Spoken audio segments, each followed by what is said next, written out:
अस्सलामु अलैकुम वरहमतुल्लाहि वबरकातुहू। अल्हम्दुलिल्लाहि कफ़ा व सलामुन अला इबादिहि अल्लज़ीना इस्तफ़ा, अम्मा बाद। मोहतरम नाज़रीन किराम, शॉर्ट क्लिप का एक सिलसिला हम शुरू कर रहे हैं।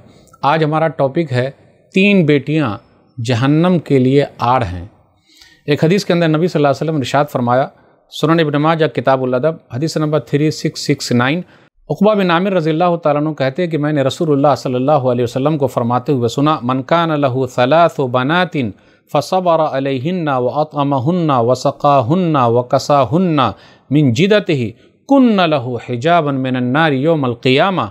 जिसके पास 3 बेटियां हैं और उस पर उसने सब्र किया, नंबर 1, नंबर 2 खिलाया, नंबर 3 पिलाया, नंबर 4 और कपड़ा पहनाया, बेहतरीन तरीके से उसकी तरबियत की, कुन्न लहु हिजाबन मिनन नारि यौमल क़ियामा।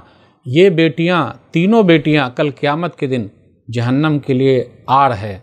इसलिए अगर बेटी पैदा हो तो हम और आप ये ना कहें किस्मत का लिखा है, या मुंह नीचे करके ना चले, और बेटा पैदा हो तो मिठाई तकसीम कर रहे हैं। लेकिन याद रखिएगा, बेटी आपका धन है और आपके ये काम आने वाली है, इसलिए सब्र कीजिए।